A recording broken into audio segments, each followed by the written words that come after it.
गांव धनगांव की सीमा पर एक पुराना खंडहर है जिसे गांव वाले पिशाच का दरवाजा कहते हैं। यह दरवाजा सदियों से बंद है और इसके बारे में कहा जाता है कि जो भी इसे खोलता है वो कभी लौट कर नहीं आता। गांव के बुजुर्ग इस दरवाजे के आसपास भी जाने से मना करते हैं, लेकिन नई पीढ़ी इन बातों को अंधविश्वास मानती है।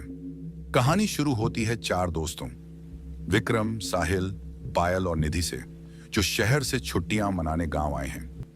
एक रात गांव के बाहर मस्ती करते हुए उन्हें खंडहर नजर आता है। वहां के एक बूढ़े साधु उन्हें चेतावनी देता है। यह दरवाजा एक पिशाच का निवास है जिसे तंत्र विद्या से बांधा गया है। जो इसे छेड़ता है उसका अंत निश्चित है। दोस्तों को यह मजाक लगता है और वे तय करते हैं कि अगली रात वे दरवाजे के पीछे की सच्चाई खुद जानेंगे। अगली रात चांदनी में डूबा खंडहर और रहस्यमयी सन्नाटा। वे दरवाजे के पास पहुंचते हैं और विक्रम मजाक में कहता है, चलो दरवाजा खोलते हैं, देखते हैं क्या डरता है हमें। जैसे ही दरवाजा खुलता है, अंधेरे की लहर जैसे बाहर निकलती है। अंदर से एक ठंडी हवा का झोंका निकलता है और विक्रम अचानक गायब हो जाता है। बाकी तीनों चीखते हुए भागते हैं, लेकिन बाहर निकलने पर उन्हें एहसास होता है खंडहर से बाहर की दुनिया बदल चुकी है। सब कुछ वीरान है, जैसे वो किसी और समय या दुनिया में पहुंच गए हों। वे दरवाजे को फिर से खोजने की कोशिश करते हैं, लेकिन अब वो जगह एक अनंत भूल भुलैया में बदल गई है।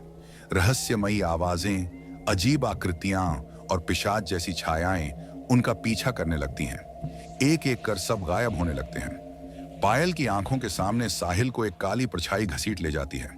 निधि और पायल एक कमरे में छिपते हैं जहां दीवार पर खून से लिखा होता है, जिसने पिशाच का दरवाजा खोला वह उसकी दुनिया में कैद हो गया। निधि को वहां कुछ पुरानी किताबें मिलती हैं जिनमें उस पिशाच का इतिहास लिखा होता है। वह एक तांत्रिक था जिसे गांव वालों ने जिंदा दीवार में चुनवाया था। अब उसकी आत्मा उस दरवाजे के पीछे बंधी है और वह हर 100 साल में बलि मांगती है। कहानी का क्लाइमेक्स तब होता है जब पायल आत्मबल से दरवाजे की असली मुहर को तोड़ती है और उस पिशाच का सामना करती है। सिर्फ निधि ही दरवाजे से बाहर निकलती है, लेकिन उसकी आंखें अब सामान्य नहीं बल्कि पिशाच जैसी हो चुकी हैं। क्या वह अब खुद उस आत्मा का हिस्सा बन गई है?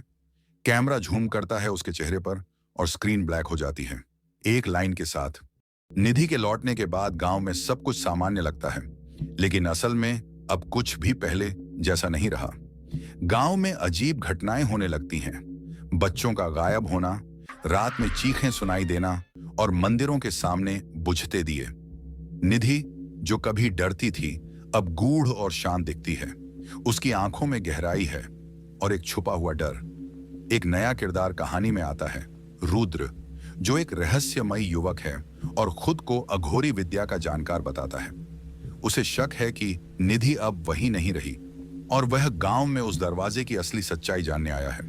रुद्र को पुराने शास्त्रों में लिखा एक सूत्र मिलता है, पिशाच अपनी मौत से पहले अपना वारिस चुनता है जो उसकी आत्मा को इस दुनिया में स्थिर रख सके। रुद्र और गांव के कुछ लोग निधि पर नजर रखते हैं और पाते हैं कि वो रात को उस खंडहर की ओर जाती है, किसी से बात करती है, लेकिन वहां कोई दिखाई नहीं देता। धीरे धीरे निधि के अंदर का पिशाच बाहर आने लगता है। एक रात गांव का पुजारी उसे रंगे हाथों नरबली चढ़ाते हुए देख लेता है, लेकिन अगली सुबह उसका शव मंदिर की सीढ़ियों पर मिलता है, आंखें चौड़ी और चेहरा खौफ में जमी हुई मुस्कान के साथ। रुद्र को समझ आता है कि निधि अब इंसान नहीं रही, वो अब पिशाच का वारिस बन चुकी है। कहानी की रफ्तार तब तेज होती है जब रुद्र निधि का सामना करता है। वह उसे बताता है कि दरवाजा सिर्फ एक गेट नहीं था बल्कि एक बांध था। अगर वारिस उसे पूरी तरह तोड़ दे तो पिशाच की आत्मा पूरी दुनिया में फैल सकती है। क्लाइमेक्स में निधि और रुद्र की तांत्रिक लड़ाई होती है, मंत्रों, आग और आत्मिक शक्तियों से भरा सीन। लेकिन जब रुद्र सोचता है कि उसने जीत ली है तो निधि मुस्कुराती है और कहती है, मैं हार कर भी जीत चुकी हूं, क्योंकि अब दरवाजा सिर्फ खंडहर में नहीं हर मन में खुल चुका है। आखिरी सीन में गांव जलता दिखता है और दूर कहीं एक बच्चा जो निधि की आंखों जैसा देख रहा है बड़बड़ा रहा है, दरवाजा फिर से खुलेगा।